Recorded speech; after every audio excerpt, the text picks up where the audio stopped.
The intelligence agency Five Eyes has officially entered the India-Canada Hardeep Singh Nijjar assassination row.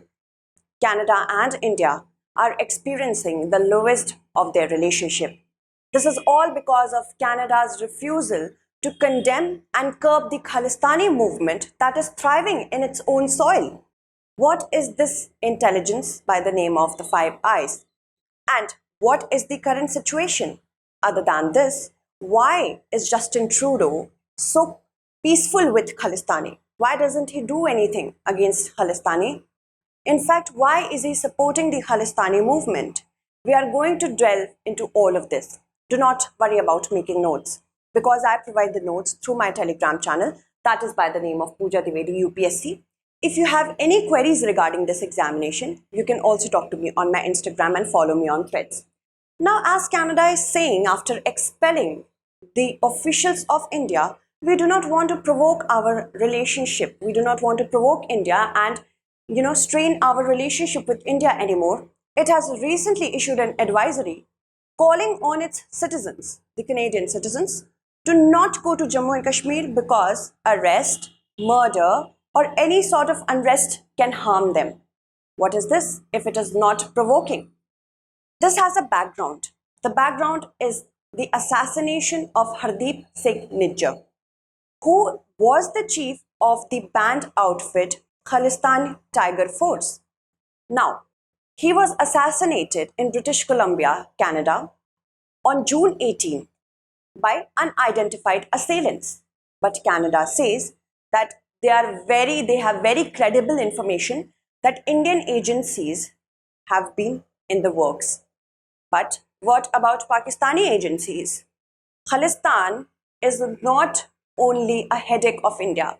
It is also a headache of Pakistan. Also, this is really concerning that after attending the G20 Summit, when Justin Trudeau got an earful from the current government about not doing anything about the Khalistani movement, the cost of reputation it will have to pay if the quality of evidence is not supportive enough is going to be a lot.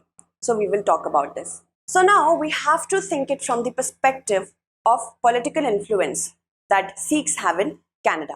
Canada is actually home to an influential Sikh community and Indian leaders. At over 7.7 lakh, Sikhs form about 2% of Canada's total population. And they also have a huge chunk in the cabinet as well as the Parliament of Canada, in the cabinet of the Trudeau government and Parliament of Canada. But there are some fringe groups there that are still sympathetic to the cause of Khalistan or an independent Sikh state. This independent Sikh state is a state which will be carved out of certain countries, specifically India and Pakistan. Now, the Sikh insurgency of the 1980s and 1990s have killed at least 30,000 people. Even Sikh militants were blamed for the 1985 bombing of an Air Canada Boeing 747, which was flying from Canada to India, and all people aboard were killed. So this is a terrorist movement and it wants to carve out an independent state. It is a secessionist movement. And if that secessionist movement is going to be achieved by violence, it is terrorism. Okay, moving on. Now, if we talk about Canada's relationship with Khalistani extremism, it goes back to many years. But in 2018, Canada did acknowledge that there were Sikh extremists that were working from its soils. In a report, it's an annual report, public report on the terrorist threat to Canada, it was for the first time ever that an outright mention was made to the property of Sikh extremism and Khalistan in this report.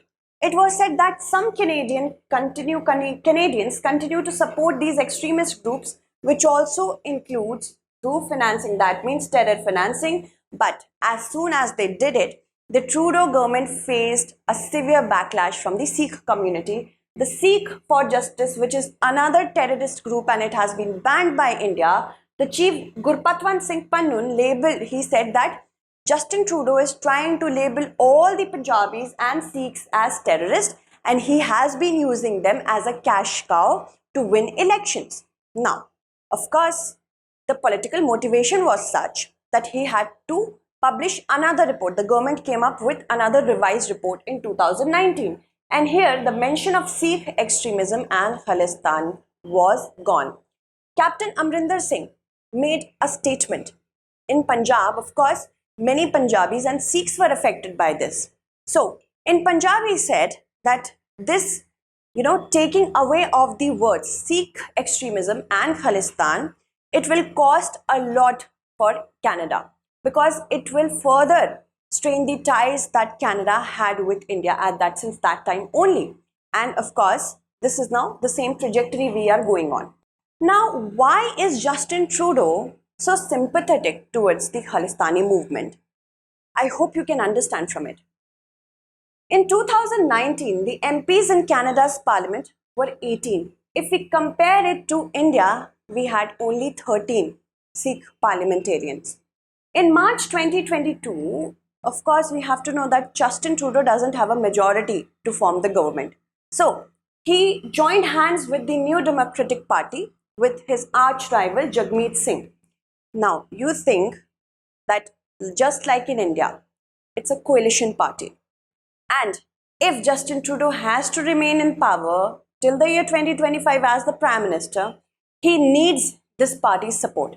And New Democratic Party has openly supported Khalistan referendum on Canadian soil, calling it that it is their basic human right to have a separate country based on violence. Not an issue with that. Now, you must think that the G20 was a huge summit. It was a huge success for India. While we were shaking hands with Justin Trudeau, Khalistanis there from the Canadian soil, they called out Prime Minister Modi, Dr. Jaishankar and Ajit Doval, saying that they were coming for them. That means an open threat was given from the Canadian soil, and what could we do? We could just give an earful to Justin Trudeau.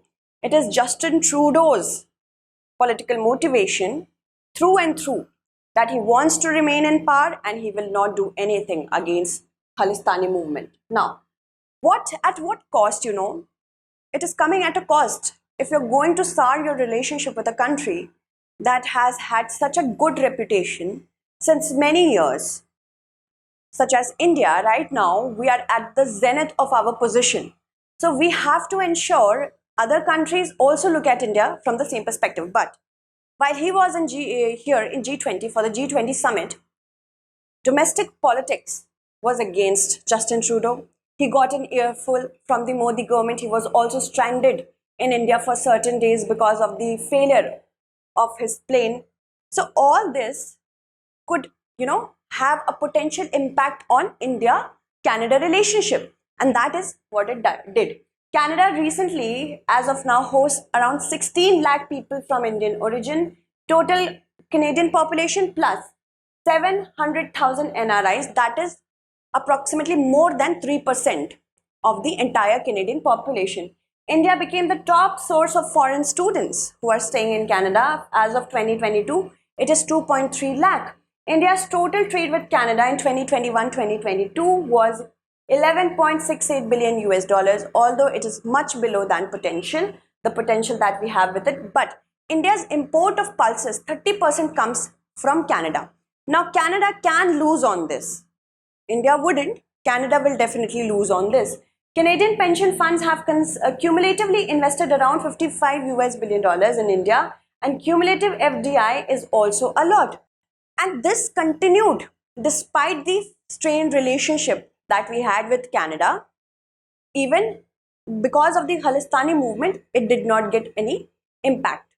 But reputation cost that a charge of this kind can have, if the quality evidence that the Canadian Prime Minister is saying that they have credible information that it was Indian agents that facilitated the assassination of Nijjar, if that is not quality, it can cost a lot to Canada, because Five Eyes Alliance has officially entered in this entire matter. The Five Eyes Alliance is an intelligence sharing agency of 5 countries. These countries are, of course, the USA, UK, Canada, Australia and the New Zealand. These are the few countries. If we talk about US, UK and Australia, they have seen Khalistani forces operating in some degree from their soil.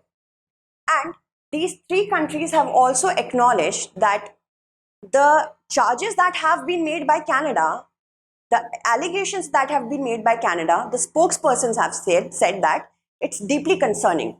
Now, where do we go from here? United Nations General Assembly is set to take place in New York in a few days. All these G7 countries will be present over there. Even Dr. S. Jaishankar will go over there. And all the eyes will be on the meeting of the Five Eyes. What kind of evidence is going to be submitted? Although Canadian president has not outrightly given any evidence to Indian authorities right now, but although the Canadian Prime Minister has not given any sort of evidence to Indian authorities right now, but the Prime Minister of Canada says that they are going to do so in future. But what kind of evidence is it?